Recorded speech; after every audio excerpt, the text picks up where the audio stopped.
الرحیم۔ الصلاۃ والسلام علیک یا سیدی یا رسول اللہ وعلی آلک واصحابک یا سیدی یا حبیب اللہ۔ الصلاۃ والسلام علیک یا سیدی یا رسول اللہ وعلی آلک واصحابک یا سیدی یا نبی اللہ۔ الصلاۃ والسلام علیک یا سیدی یا رسول اللہ وعلی آلک واصحابک یا رحمۃ للعالمین صلی اللہ علیہ وسلم۔ تمام تعریفیں، سب طرح کی تعریفیں اللہ ہی کے لیے، تمام تعریفیں، سب طرح کی تعریفیں رب کائنات ہی کے لیے ہیں، جس نے آدم علیہ السلام سے مخلوق کو پیدا فرمایا، اور درود ہو، سلام ہو اس ذات عالی پر، اس ذات پاک پر جنہیں اللہ تبارک تعالیٰ نے سب سے پہلے پسندیدہ بنایا۔ وہ میرے آقا و مولا ہیں، وہ میرے مرشد پاک کے آقا و مولا، وہ ہم تمام غلاموں کے آقا و مولا، وہ اس کائنات کے مرکز اور خوبصورتی کے تخت پر جلوہ فرما، وہ اس کائنات کے مرکز اور خوبصورتی کے تخت پر جلوہ فرما، وہ تمام انبیاء علیہ السلام پر آخری ہو، وہ اول بھی ہیں، وہ آخر بھی ہیں، آپ ظاہر بھی ہیں، باطن۔ اے اللہ، وہ تیری ساری مخلوق میں، ساری کائنات میں، تیری خالقیت کے کل دائرے میں سب سے بہتر ہے۔ اے اللہ، ان پر ہمیشہ ہمیشہ درود و سلام، اے اللہ ان پر ہمیشہ ہمیشہ درود و سلام۔ اللہ تبارک تعالیٰ کا بڑا کرم ہے، بڑا فضل ہے، اس کی خاص عنایات ہیں، خاص مہربانی ہے، بلکہ اس کا احسان عظیم ہے ہمارے وجود لطیف پر، ہمارے قلب و باطن پر، ہمارے ظاہر پر، کہ اس نے ہمیں نبی اکرم صلی اللہ علیہ وآلہ وسلم کے صدقے سے، آپ کے گھرانے کی خیرات سے، اپنے مقبولوں کی بارگاہ میں اپنے ذکر کے واسطے جمع ہونے کی توفیق بخشی۔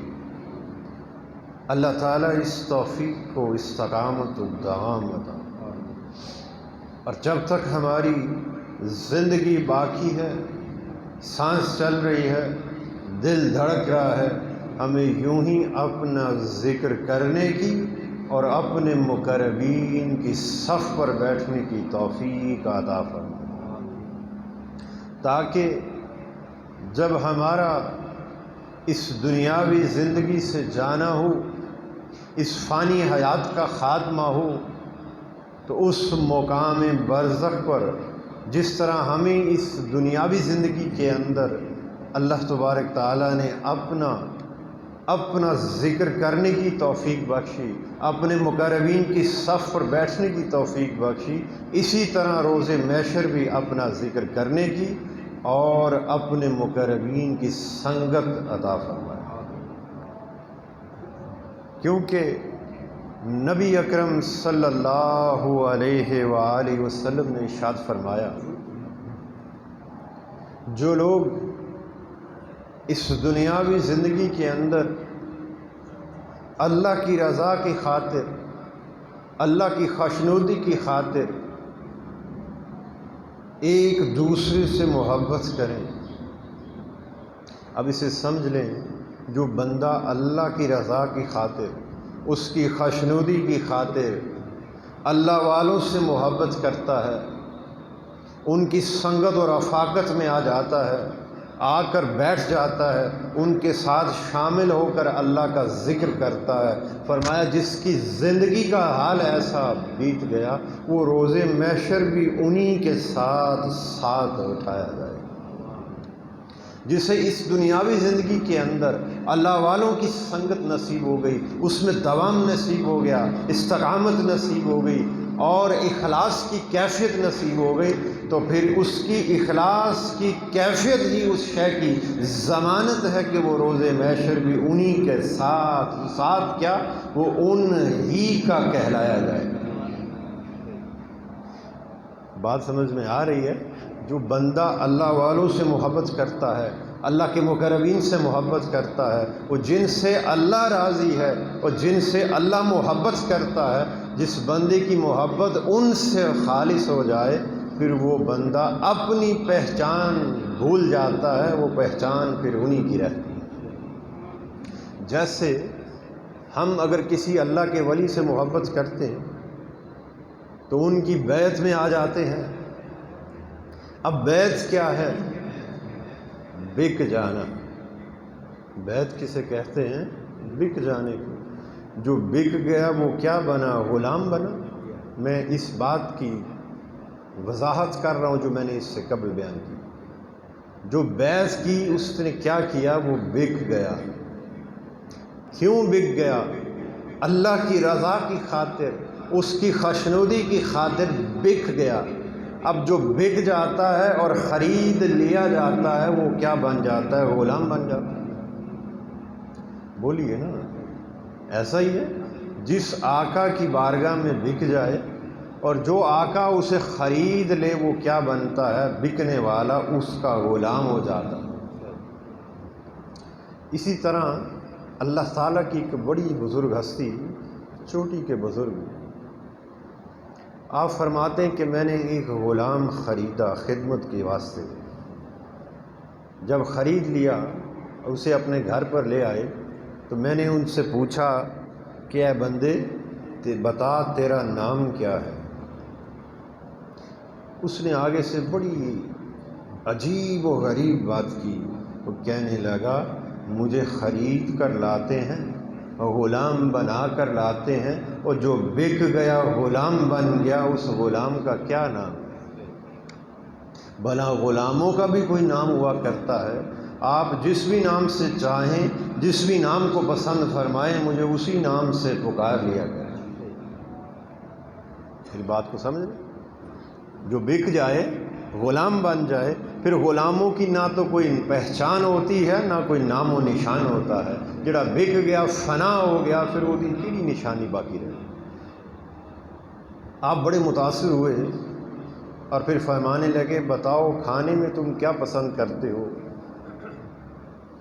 وہ کہنے لگا غلاموں کی کوئی پسند نہیں ہوا کرتی، جو بک جائیں ان کی نہ پسند ہوتی ہے، نہ نام ہوتا ہے، نہ نشان ہوتا ہے، بس جو چاہیں عطا کر دیں، آپ کی عطا کردہ چیز پر ہی راضی ہوں۔ اب اس واقعے کا اطلاق اس بات کے اوپر کریں، بڑی راز کی بات سمجھ میں آئے گی۔ جس بندے کو اس دنیاوی زندگی کے اندر اللہ والوں کی سنگت نصیب ہو جائے، ان کی رفاقت نصیب ہو جائے، ان کے ساتھ مل کر ذکر کرنے کی توفیق مل جائے، ان کی بیعت مل جائے، تو پھر وہ کیا ہوا؟ بک گیا۔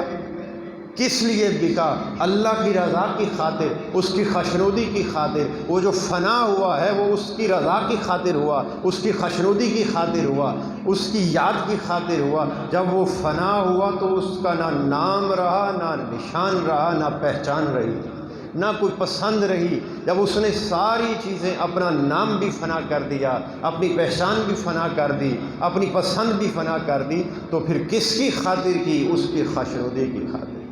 فرمایا یہ سارا کچھ، وہ جو حدیث مبارکہ ابتدا میں، سارا کچھ اس نے کس لیے کیا؟ اللہ کی رضا کی خاطر کیا، اللہ کی خوشنودی کی خاطر کیا۔ اب اسے عطا کیا ہوگا؟ اس نے اپنی پہچان تو مٹا دی نا، اب روز محشر وہ انہی کے ساتھ اٹھایا جائے گا اور اللہ کے مقربین کے ساتھ اٹھایا بھی جائے گا اور اللہ کے مقربین کا کہلایا بھی جائے گا۔ اس کا نام و نشان بھی وہی ہوگا کہ یہ سارے کے سارے کون ہیں؟ یہ قلب سلیم والے ہیں۔ یہ سارے کے سارے کون ہیں؟ یہ اللہ کی یاد میں رہنے والے ہیں۔ یہ مقربین یہ سارے کے سارے مقربین ہیں، کیونکہ یہ محبت میرے مقرب بندوں سے کرتے تھے، میری رضا کی خاطر میرے مقرب بندوں سے محبت کرتے تھے، میری خوشنودی کی خاطر انہوں نے اپنا آپ میرے ذکر میں محو کرتے ہوئے غرق کر دیا، اور اس غرق کی ہوئی کیفیت میں مجھے پکارتے تھے۔ اب انہوں نے مجھے یاد کیا ہے میرے مقرب بندوں کے ساتھ مل کر، تو فرمایا اب میں ان کو یاد کروں۔ تو روز محشر پھر پہچان بھی مقربین والی ملی، نام و نشان بھی مقربین والا ملا۔ وہ فلاں شخص اللہ کے فلاں بندے سے محبت کرتا ہے، تو پھر فرمایا وہ محبت اسے روز محشر انہی کے ساتھ ساتھ کر دے گی۔ اب بندہ اپنے اعمال میں تو ناقص تھا، کمزور تھا، ان جتنی عبادات نہ کر سکتا تھا، ان جتنی تسبیحات نہیں کر سکتا تھا، قیام اللیل کا قائم نہیں تھا، زہد و ورع کا قائم نہیں تھا، یہ ساری چیزیں وہ از خود نہیں کر سکتا تھا، ناقص تھا، کمزور تھا، قوت نہیں رکھتا تھا، مگر فرمایا جنہیں میں نے ایسی قوت سے نوازا ہے ان کی محبت تو تھی نا اس کے پاس، ان سے محبت تو کرتا تھا، اخلاص کے ساتھ کرتا تھا، اس کے دل میں میرے مقربین کی محبت تھی، میری رضا کے واسطے، میری خوشنودی کے واسطے۔ اگر میرے مقربین کی بارگاہ میں آتا تھا تو یہ نیت لے کر آتا تھا کہ پروردگار یہ تیرے انعام یافتہ بندے ہیں جن سے تو راضی ہے، میں ان کے در پر چل کر آ گیا، ان کے وسیلے سے مجھ سے بھی راضی ہو جا۔ ایسی سوچ لے کر آتا تھا، اخلاص کے ساتھ ایسی نیت لے کر آتا تھا، وہ فرمایا کہ میرے مقربین کی صف پر آ گیا، اب یہ بھی میرے مقربین۔ تو جہاں وہ ہوں گے ان کے ساتھ جو میزبانی کی جائے گی، اس کے ساتھ بھی وہی میزبانی، وہ لوگ ایسا ہی ہے۔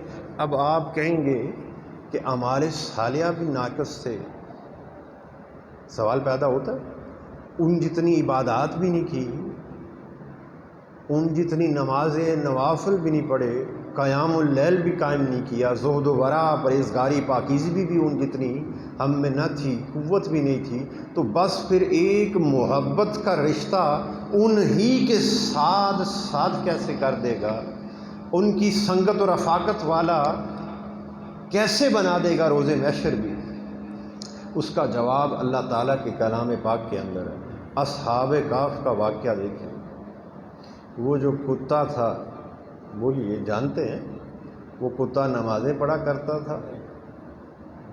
میں آپ سے سوال کرتا ہوں، روزے رکھتا تھا، قیام اللیل تھا، زہد و ورع کی کیفیات تھی، یہ سارے کے سارے خواص تو اشرف المخلوقات کے ہیں، اس میں تو کوئی ایسا کچھ آمد تھا ہی نہیں، کوئی ایسے خواص تھے ہی نہیں، وہ تو نیرا نجس تھا، پلید تھا، کتا تھا، بس اسے ان کے ساتھ ساتھ کیسے کس نے کیا؟ اللہ کے کلام میں یہ فرما دیا گیا ان کا کتا۔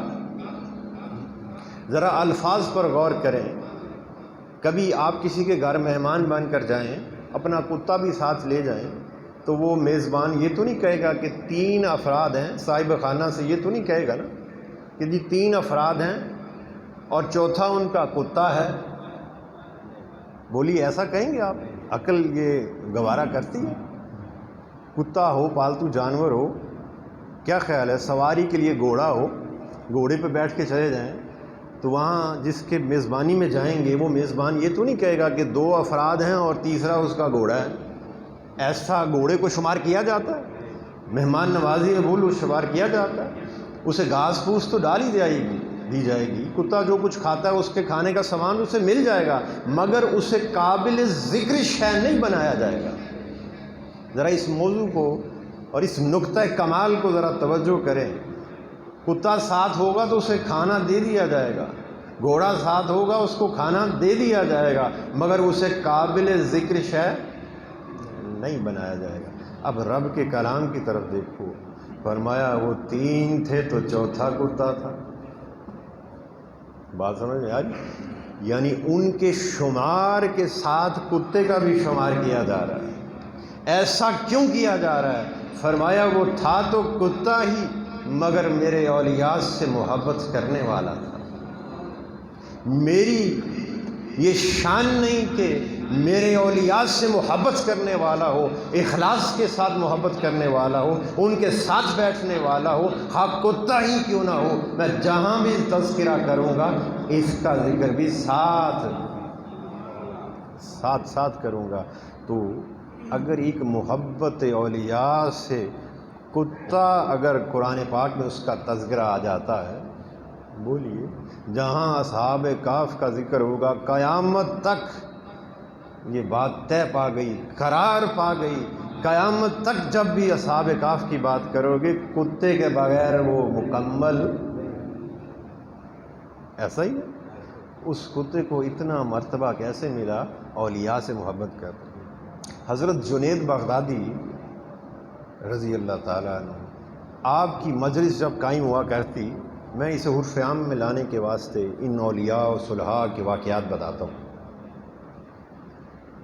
تو آپ کی مجلس جب قائم ہوتی تو ایک کتا آپ کی مجلس میں آ کر دور بیٹھ جاتا، اور جب تک مجلس قائم رہتی بس آپ کو بیٹھا تکتا رہتا۔ ایک دن آپ نے دیکھا کہ جب بھی مجلس قائم ہوتی ہے یہ کتا آ جاتا ہے اور سامنے بیٹھا رہتا ہے، جب تک مجلس منعقد رہتی ہے اس وقت تک یہ سامنے بیٹھا رہتا ہے، جوں کا تو ہلتا بھی نہیں، بس مجھے دیکھتا رہتا ہے۔ ایک دن اس پر نظر پڑی تو دل میں یہ خیال آیا بھی یہ کتا کیا ہے کہ ہر وقت آ کر بیٹھ جاتا ہے۔ بس ایسا کہنا تھا، وہ جو مستی میں بیٹھے ہوئے تھے وہ توجہ ساری کی ساری کتے پر پڑ گئی۔ آپ کے رفقاء کار میں سے بیان کرتے ہیں کہ وہ دن تھا جب اس کتے کا تذکرہ کیا تو اس کے بعد ہم نے دیکھا کہ وہ کتا جہاں بھی جاتا 20-30 کتے 40-50 کتے اس کے ساتھ گروہ میں جاتے، جہاں وہ کتا بیٹھ جاتا سارے اس کے سامنے بیٹھ جاتے سر جھکا کے۔ نگاہ ولی کی یہ تاثیر ہے کہ کتے پر بھی پڑ جائے تو پھر وہ بھی عام کتا نہیں رہتا۔ تو اگر آپ پر پڑ جائے، آپ تو اشرف المخلوقات میں سے ہیں، کیا خیال ہے؟ کلمہ گو ہیں، مسلمان ہیں، حضور کے امتی ہیں، حضور پر درود و سلام پڑھنے والے ہیں، آپ پر اگر ان کی نگاہ پڑ جائے تو آپ کو کس حد تک بلندی عطا ہو جائے۔ کبھی سوچا کریں کہ اس سے بڑھ کر اور کیا بات ہو سکتی ہے؟ تو یہ ساری بات جو ہے یہ اللہ کے ولی سے محبت ہے۔ ہمارے اعمال ناقص ہیں، ہم ان جیسی عبادات نہیں کر سکتے، کمزور ہیں، مگر ان سے محبت تو کر سکتے ہیں۔ نماز پڑھتے ہیں، روزہ رکھتے ہیں، دیگر معمولات کرتے ہیں، اگر ناقص ہی ہیں، مگر دل کو یہ تو پتہ ہے نا، نماز کا اگر نہیں پتہ قبول ہوئی کہ نہیں، روزے کا نہیں پتہ قبول ہوئی یا رد فرما دی گئی، مگر یہ تو پتہ ہے نا کہ میرے دل میں اللہ والوں سے جو محبت ہے وہ خالص ہے یا نہیں ہے۔ اگر دل کے اندر محبت اولیاء خالص ہوئی، اخلاص والی ہوئی، نیت صاف ہوئی، تو وہ محبت تجھے روز محشر ان ہی کے ساتھ کر دے گی۔ پھر جہاں وہ ہوں گے تو ان کے ساتھ، میزان پر بھی ان کے ساتھ، صراط پر بھی ان کے ساتھ، حتیٰ کہ جنت میں بھی ان کے ساتھ۔ یہ حدیث پاک ہے، جو بندہ اللہ کی رضا کی خاطر اس دنیا میں کسی سے محبت کرے وہ اس ہی کے ساتھ۔ اب یہاں پر ایک اور نکتہ بڑا سمجھنے والا حدیث پاک کے اندر ہے، نبی اکرم صلی اللہ علیہ وآلہ وسلم نے ارشاد فرمایا، قیامت کے دن جب لوگ اپنی قبروں سے اٹھائے جائیں گے، کس لیے اٹھائے جائیں گے؟ اللہ کی بارگاہ میں پیش ہونا۔ وہ دوسرا دن ہے انسان کا۔ یہ اولیاء صلحاء فرماتے ہیں کہ انسان کی زندگی کے اندر 3 دن بڑے اہم ہیں۔ ایک وہ دن جب وہ پیدا کیا گیا، ایک وہ دن جب وہ اس کی روح قبض کی جائے گی، اور تیسرا وہ دن جب وہ اللہ کی بارگاہ میں حاضر کیا جائے گا۔ جس کے یہ 3 دن بہتر ہو گئے، فرمایا وہ اس کی ساری کی ساری زندگی بہتر ہے۔ تو پہلا دن تے اللہ پاک دا احسان عظیم ہے کہ اس نے مسلمان گھرانے میں اپنے محبوب کا امتی بنا کر بھیج دیا، اور پہلا دن تو رب نے آپ ہی بہتر کر دیتا ہے۔ اب ضرورت ہے اس امر کی کہ آخری دن ہے اور جو بیچ کا برزخ کا دن ہے وہ بہتر ہو جائے۔ تو جس کا برزخ کا دن بہتر ہو گیا، فرمایا آخرت اس کی بہتر۔ جو بندہ اولیاء کے ساتھ محبت کرنے والا ہو، اللہ والوں سے محبت کرنے والا ہو، وہ قبر میں بھی انہی کے ساتھ ہوگا، بولیے، اور روز محشر بھی انہی کے ساتھ ہوگا۔ یہ حدیث پاک ہے۔ اب وہ جو فرمانے عالی شان آپ کا، جب قبروں سے اٹھائے جائیں گے تو کس غرض کے لیے اٹھائے جائیں گے؟ اللہ کی بارگاہ میں حاضر ہوں گے۔ ان کا اٹھنا اور اٹھایا جانا کیسا ہوگا، کس حال پر ہوگا؟ فرمایا کچھ لوگ ایسے ہوں گے جو اپنے سر کے بل چل کر جائیں گے، اپنے اپنے احوال کے مطابق وہ اٹھنا ہوگا۔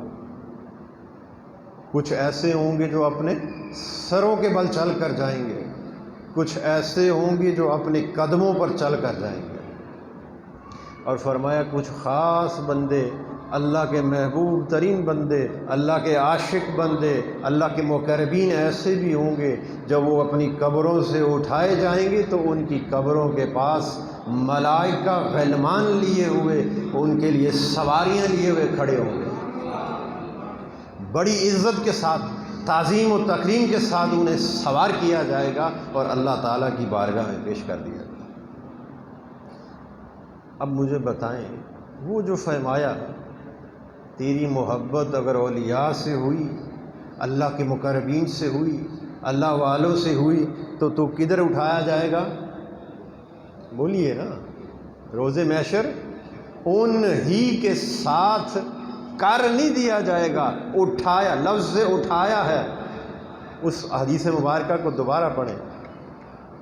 جو لوگ اس دنیا کے اندر، دنیاوی زندگی کے اندر اللہ کی رضا کی خاطر، اللہ کی خوشنودی کی خاطر کسی سے محبت کریں گے تو روز محشر اس ہی کے ساتھ، بولیے، اٹھایا جائے گا۔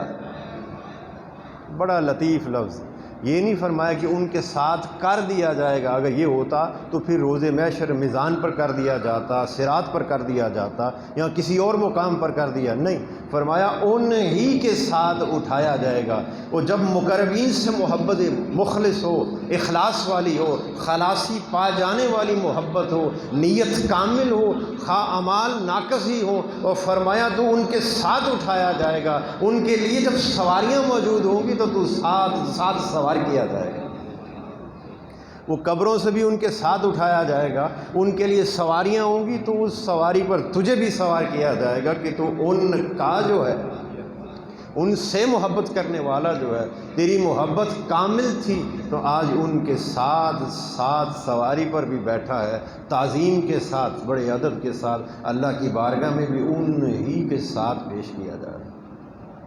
تو جو ان کے ساتھ پیش کیا جائے گا اسے وہ سواری بھی مل گئی، وہ تعظیم و تکریم بھی نصیب ہو گئی، اور جہاں پھر وہ اولیاء ہوں گے وہ بھی ساتھ ہوگا۔ اب وہ اولیاء کہاں ہوں گے؟ حدیث پاک کے اندر نبی اکرم صلی اللہ علیہ وآلہ وسلم نے ارشاد فرمایا کہ قیامت کا دن ہوگا، اور اس دن کی ہولناکی، سختی سے، خوف سے ہر شخص کانپتا پھرتا ہوگا، حساب دیتا ہوگا، کانپتا ہوگا، ایک طبقہ اپنے ہی پسینے میں شرابور ہوگا۔ ایسا ہولناکی کا دن ہوگا، نفسا نفسی کا عالم ہوگا، کوئی حساب دیتا پھر رہا ہے، کوئی مارا مارا بھاگتا پھر رہا ہے، مگر فرمایا اسی لمحے میں اور میرے ساتھ فاطمۃ الزہرا، میرے حسنین اور ان کے ساتھ مولا علی، اور میری اہل بیت سے محبت کرنے والے محبان ایک ہی دسترخوان پر لنگر کر رہے ہوں گے اور حوض کوثر کے جام بھر بھر کر پیتے ہوں گے۔ یہاں پر ذرا غور کر لیں، کون ہوں گے؟ اب روزے محشر کا دن بقرہ عید کی طرح، بڑی عید کی طرح 3 روزہ تو نہیں ہے۔ کسی کو موقع ملا تو پہلے دن قربانی کر لی، دوسرے دن کر لی، تیسرے دن کر لی، ایسا تو نہیں ہے نا۔ روزے محشر کا دن ایک ہی ہے۔ سیدنا آدم علیہ السلام سے لے کر قیامت تک آنے والے ہر شخص کا حساب و کتاب ایک ہی دن، اسی دن ہی ہونا ہے نا۔ یہ تو نہیں کہ ایک طبقے کا آج ہو گیا، اگلے کا اگلے دن ہوگا، ایسا تو نہیں ہے نا۔ حساب و کتاب کا دن ایک ہی ہے، مگر فرمایا یہ جو فرما دیا کہ ایک طبقہ حساب دیتا ہوگا اور مجھ سے اور میری اہل بیت سے محبت کرنے والے محبان میرے ساتھ حوض کوثر کے جام پیتے ہیں۔ اس سے یہ ثابت ہوا کہ جن کے دلوں میں اللہ والوں کی محبت ہوئی اور پھر کڑی در کڑی اہل بیت کی محبت ہوئی، حضور کی محبت ہوئی، اخلاص کے ساتھ ہوئی، تو وہ حساب و کتاب سے بولو نا بچا لیے جائیں گے، بری کر دیے جائیں گے۔ ادھر حساب ہوتا ہوگا، ادھر وہ لنگر کرتے ہوں گے، ادھر حساب ہوتا ہوگا، پکڑ دکڑ ہوتی ہوگی، ادھر وہ حضور کے ساتھ حوض کوثر کے جام بھر بھر کے پیتے ہوں گے۔ پھر فرمایا حدیث پاک کے اندر کہ جنت کے اندر جب داخلہ ہوگا اور اس داخلے کے وقت داخلہ کسے نصیب ہوگا؟ یہاں پر ہم بڑا اس لطیف نقطے پر، بڑے تکھے سے نقطے پر ہم پھنس جاتے ہیں۔ حقیقی طور پر جنت کا داخلہ کسے ملے گا؟ آج غور کر لو۔ آپ کے اس فرمان عالی شان سے سمجھ جاؤ کہ داخلہ جنت کا کنہیں ملے گا۔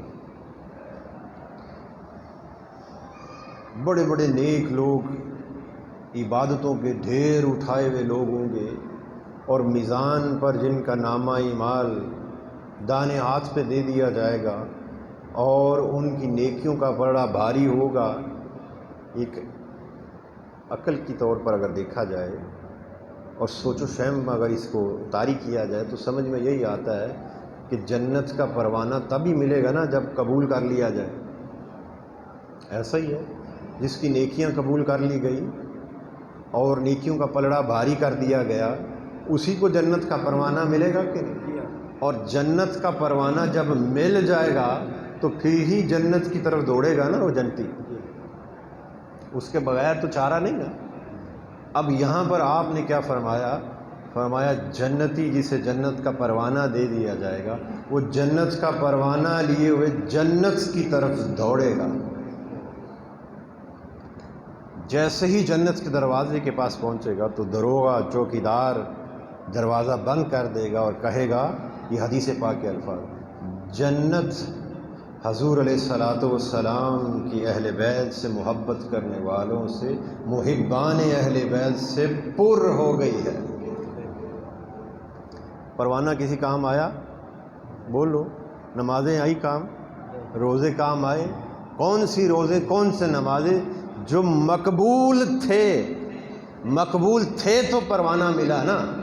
نہ مقبول نمازیں کام آئی محبت اہل بیت کے بغیر، نہ مقبول روزے کام آئے، نہ جنت کا پروانہ کام آیا۔ اور فرمایا وہ داخل ہی نہیں ہونے دے گا، وہ کہے گا جنت پر ہو۔ جبکہ جنت تو اتنی بڑی ہے، کیا خیال ہے کہ ایک مخلوق اور پیدا کی جائے گی اسے بھرنے کے لیے؟ تو فرمایا کہ جنت پر ہو گئی ہے۔ اب وہ جو جنت پر ہو گئی ہے تو وہ آگے سے کہے گا کن سے پر ہو گئی؟ جو حضور علیہ الصلاۃ والسلام سے اور آپ کی اہل بیت سے محبت کرتے تھے، ان محبان سے پر ہو گئی۔ اب بتا، تیرے پاس نمازیں تو ہیں مقبول، روزے تو ہیں مقبول، اعمال صالحہ تو مقبول ہیں، جنت کا پروانہ بھی ہے۔ اب بتا، یہ حدیث پاک کے الفاظ ہیں، اگر تیرے پاس حضور علیہ الصلاۃ والسلام کی، آپ کے اہل بیت کی محبت ہے تو آ جا، وگرنہ لوٹ جا۔ الفاظ اس حد تک سخت ہیں کہ فرمایا وہ اگر محبت نہیں ہوگی وہ دھکے مار کے نکال دے گا، دوڑ جا، لوٹ جا۔ اس محبت کے بغیر وہ جنت کس کی ہے؟ حسنین کی ہے۔ بولو جنت کے سردار کون ہے؟ حضور ہی ہے نا. تمام خزانوں کے مالک کون ہے؟ بتاؤ حضور ہی ہے. اس کی ایک زندہ مثال جو ملتی ہے حضور علیہ الصلوۃ والسلام کی کچہری، آپ کی کچہری کا یہ واقعہ ہے.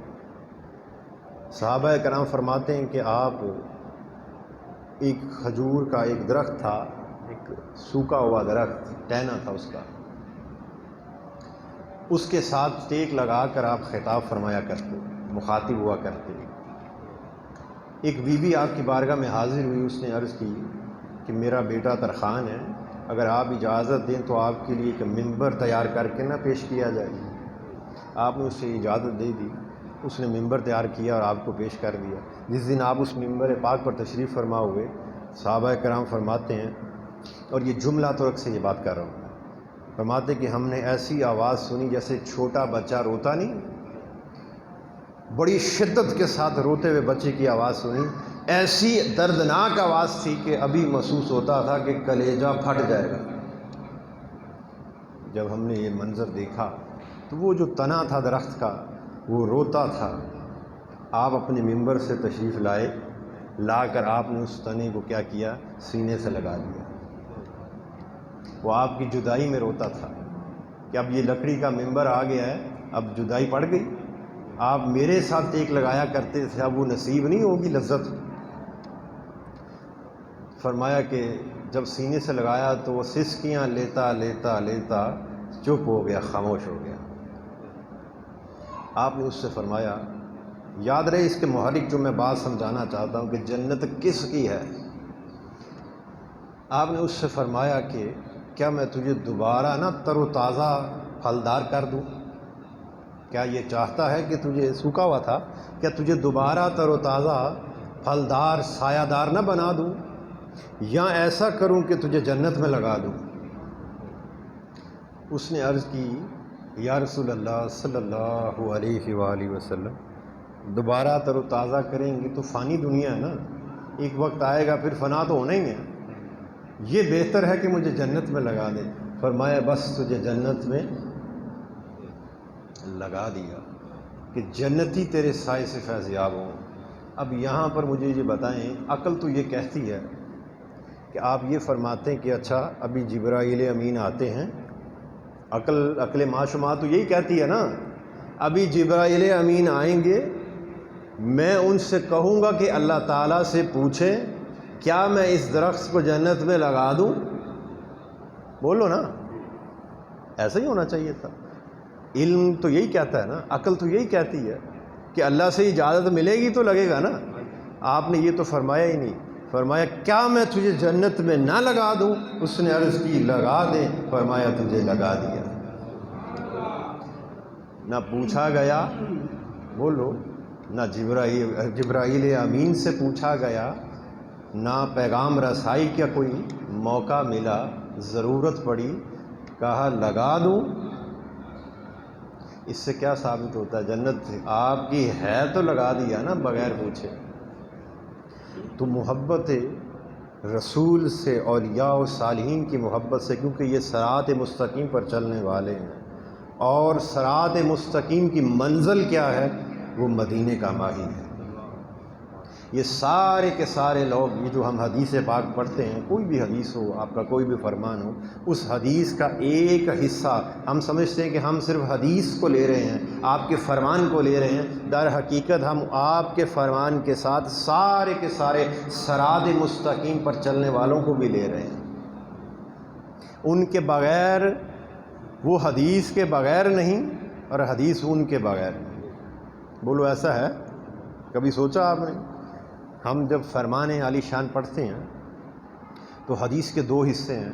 ایک تو وہ حصہ ہے جو آپ کی زبان اقدس سے نکلا، ایسا ہی، اور ایک حصہ وہ ہے، وہ جو چین کہ میں نے فلاں سے سنا، فلاں نے فلاں سے سنا، فلاں نے فلاں سے سنا، اور فلاں نے حضور علیہ الصلوۃ والسلام سے سنا. یہ چین کیا ہے؟